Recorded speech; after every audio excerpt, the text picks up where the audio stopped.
Assalamualaikum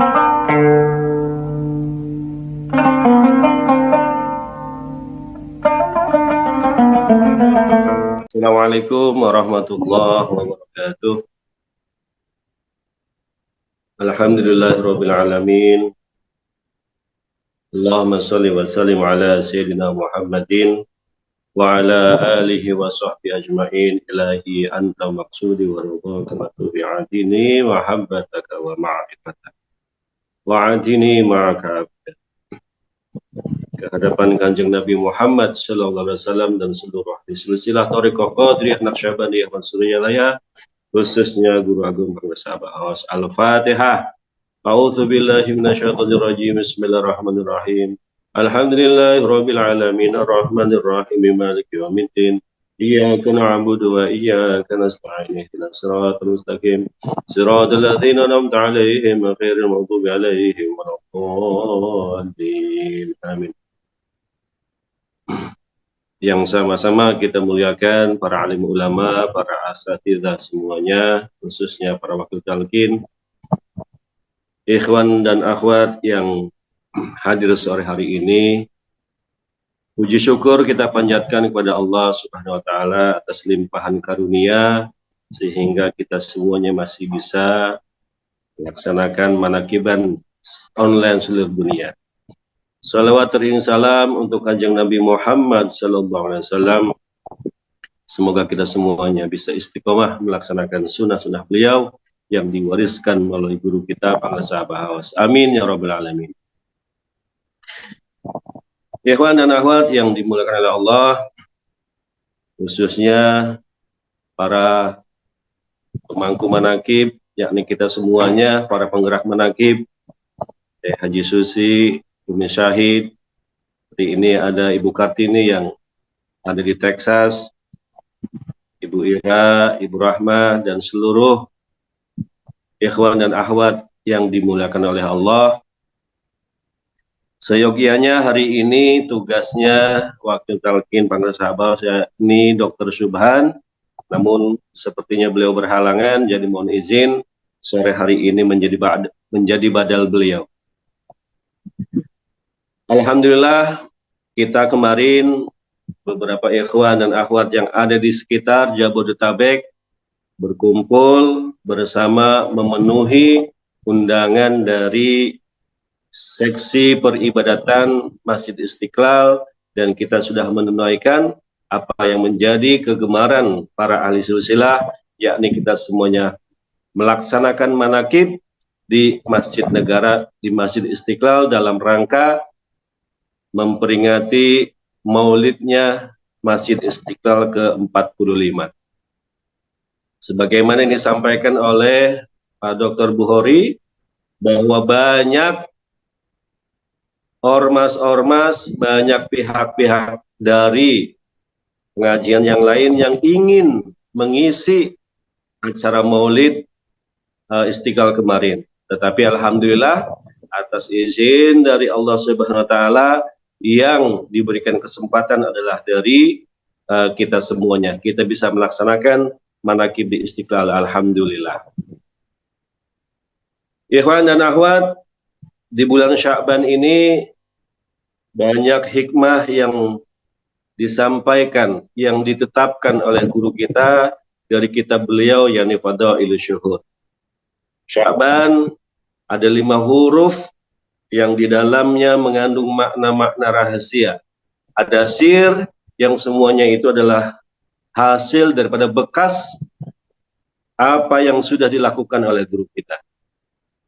Para wakil talqin menyampaikan bahwa di antara 5 huruf itu adalah huruf shin yang bermakna syukur.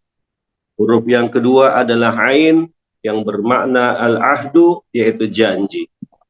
Huruf yang ketiga adalah huruf ba, bermakna barzah atau pemisah.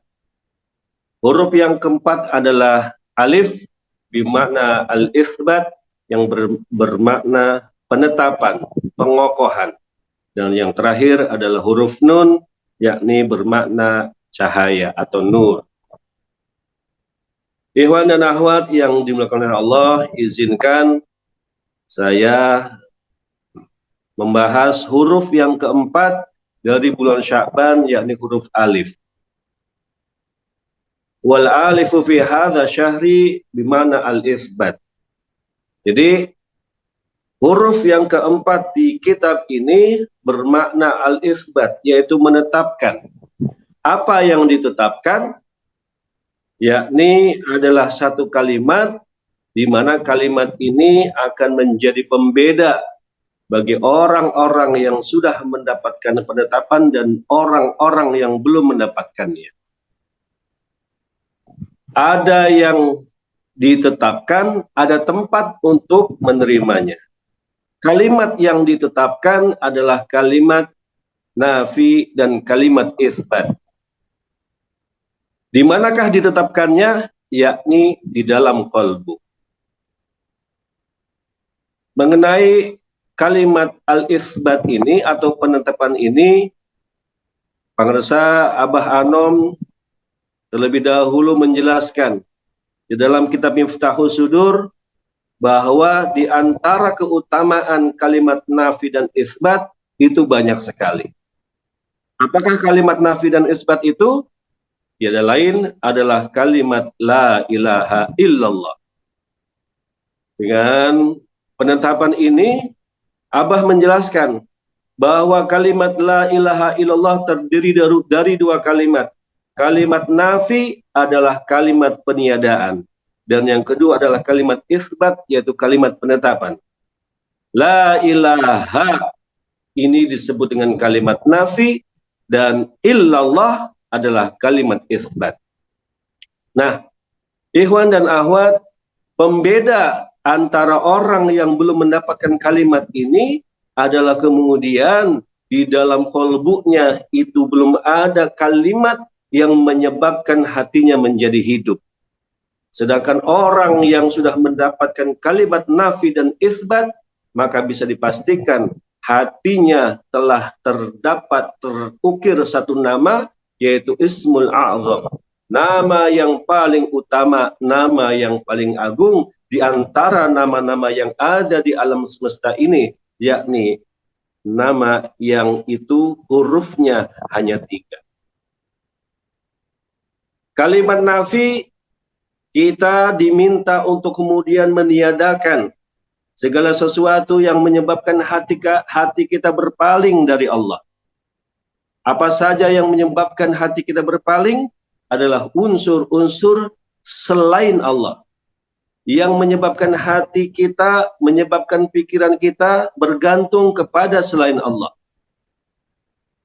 Kalau kita suka dengan yang namanya harta, maka kemudian hati kita, pikiran kita, seluruh tubuh kita, seluruh kita, itu akan berpikir bagaimana caranya kita tidak kekurangan dengan harta dunia. Kadang-kadang hati kita kemudian tergantung dengan orang selain kita. Bisa anak, bisa suami, bisa istri, siapapun selain Allah yang menyebabkan hati kita bergantung, maka kemudian ini harus dinafikan.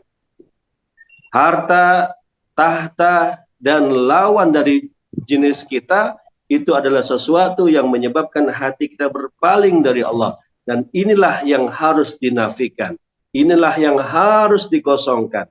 Tidak boleh memenuhi hati kita. Ketika sudah dikosongkan hati kita dari unsur-unsur yang itu selain Allah, maka sudah seharusnya kita menetapkan yang disebut dengan kalimatun isbat. Kalimat yang mengokohkan. Apakah kalimat isbat itu? Yakni adalah kalimat Allah. Dalam hati kita, dalam qalbu kita, hanya Allah saja.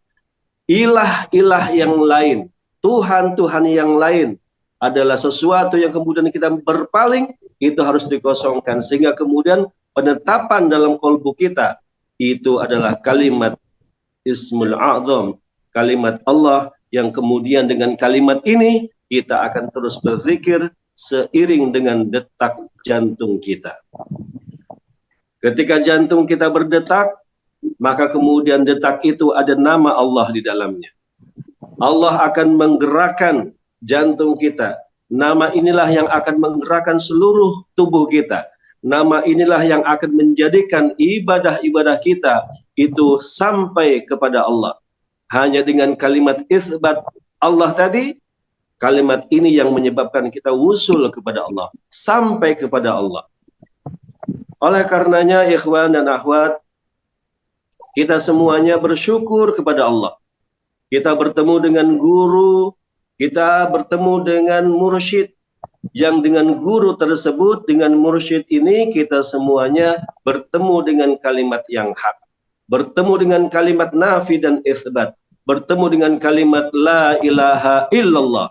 Kalimat yang paling afdol, kalimat yang paling utama, kalimat yang paling sering diucapkan oleh Nabi Muhammad dan nabi-nabi sebelumnya. Kalimat la ilaha illallah yang di dalamnya adalah kalimat isbat, kembali kepada apa yang disampaikan tadi, bahwa fadailu syuhur, di huruf yang keempat yaitu huruf alif adalah kalimat penetapan. Hati kita semuanya harus kokoh, harus mengokohkan, menetapkan bahwa kalimat ini jangan sampai kita lupakan. Karena ketika kita lupa dengan kalimat ini, maka sesungguhnya kita dalam posisi yang sedang mati. Hati kita tertidur, itu sama dengan hati kita sedang mati. Tubuh kita berjalan, kita beraktivitas kemana saja, apa saja yang kita lakukan, tetapi ketika hatinya tidak ada kalimat isbat, maka itu seumpama kita itu adalah orang yang hidup, tetapi sesungguhnya kita adalah mati. Kita bisa bayangkan, film-film yang menceritakan tentang kisah zombie, itu adalah tubuh yang bergerak, anggota tubuh yang beraktivitas, tetapi tidak ada ruh di dalamnya. Tidak ada nyawa di dalamnya. Itulah hakikat ketika kemudian hati kita itu kemudian lupa untuk menggerakkan, menghidupkan, menyebut, mengingat nama Allah setiap detiknya, mengiringi daripada detak jantung kita. Kalimatun isbat ini adalah kalimat yang kemudian dibaca oleh para ikhwan, ditetapkan, diingat oleh para ikhwan, supaya apa? Supaya terjadi kesesuaian antara jasmaniyah dan rohaniyah. Kita mungkin pernah mendengarkan bahwa kalimat nafi dan kalimat isbat ini diumpamakan oleh Pangeran Bahaos itu seperti jarum dan benang yang ada di mesin jahit. Zikir la ilaha illallah yang diucapkan oleh lisan kita itu diumpamakan seperti jarum yang kemudian ada benang di mesin jahit yang masuk ke dalam kainnya. Ketika kemudian kalimat ini diucapkan, itu sama seperti mengikatkan benang di baju yang sedang dibuat. Mesin jahit beroperasi dengan kalimat la ilallah, yakni kalimat ini itu mengikatkan antara satu kain dengan kain yang lainnya. Tetapi yang akan mengokohkan, yang akan mengencangkan ikatan dari mesin jahit di atas itu ada benang di dalamnya yang disebut dengan skoci. Ketika jarum masuk diikat oleh skoci. Benang masuk oleh jarum di atas diikat. Tanpa ada skoci di dalamnya itu berbahaya. Benang yang sudah tersusun akan mudah diuraikan. Tetapi ketika ada benang skoci yang mengikat, maka kemudian kain ini akan menjadi menyatu. Pola yang sudah dibuat, pola baju, pola apapun, ketika sudah ada ikatan antara benang di atas dengan benang di bawah, maka jadilah sebuah baju atau sebuah celana yang kita mau. Dan itulah digambarkan oleh Pangeran Bahaos, bahwa kalimat nafi dan kalimat isbat itu wajib ada keduanya. Mulut mengingat, mulut mengucap, hati mengingat. Terjadi keseimbangan antara jasmaniyah dengan ruhaniyah kita. Supaya apa? Supaya kemudian kalimat nafi dan isbat ini, la ilaha illallah ini akan menjadi kalimat yang akan mengantarkan kita semuanya kepada yang menjadi takdir Allah. Dengan kalimat inilah kemudian kita semuanya akan mendapatkan satu janji, bahwa orang yang mengucapkan la ilaha illallah itu dipastikan akan berada dalam surganya Allah. Bahwa orang yang bersama la ilaha illallah itu insya Allah akan dikumpulkan dengan para ahli silsilah, akan dikumpulkan bersama nabi-nabi Allah. Kita akan digolongkan kepada orang-orang yang didekatkan, yaitu para muqarrabin yang didekatkan dengan para salafus saleh. Kita dikumpulkan dengan para wali Allah, kita dikumpulkan dengan nabi-nabi Allah, dan kita semuanya itu bisa terjadi ketika kalimat la ilaha illallah, zikr khafi kita dimudawamkan, diistiqomahkan, karena dengan istiqomah inilah kemudian hati kita, tubuh kita, jiwa kita, rasa kita itu akan menyatu. Ibadah kita akan menjadi berguna, ibadah kita akan menjadi bermanfaat, ibadah kita itu akan dihitung karena kemudian ibadah kita ini sudah ada kalimat penetap, kalimat isbat, kalimat Allah yang mengantarkan kita usul kepada Allah.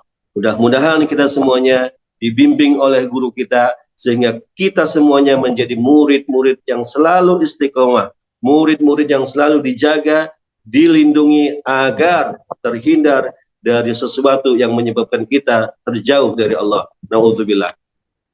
Berkah semuanya segalanya dikaromati pengusaha bawas. Al-Fatihah. A'udzubillahi minasyaitonirrajim. Bismillahirrahmanirrahim. Alhamdulillahirabbil alamin arrahmanir rahim maliki yaumiddin. Iyyaka na'budu wa iyyaka nasta'in ihdinas siratal mustaqim. Siratal ladzina an'amta 'alaihim ghairil maghdubi 'alaihim waladdallin. Amin. Terima kasih, mohon maaf atas segala kekurangan dan kesalahan. Billahi taufiq wal hidayah. Wassalamualaikum warahmatullahi wabarakatuh.